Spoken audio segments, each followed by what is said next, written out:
আমারে কণ্ঠে তুমি তোমারি বাণী তুলেছ, বুকের দিরাজে তুমি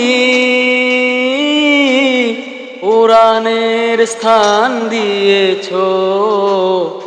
এত ভালোবাসো কেন মালিক আমায়, এত ভালোবাসো কেন মালিক আমায়। কি দিয়ে তোমার শুকুর করি আদায়, এত ভালোবাসো কেন মালিক আমায়। আমারে কণ্ঠে তুমি তোমারি বাণী তুলেছ, বুকের দিরাজে তুমি কোরআনের স্থান দিয়েছ।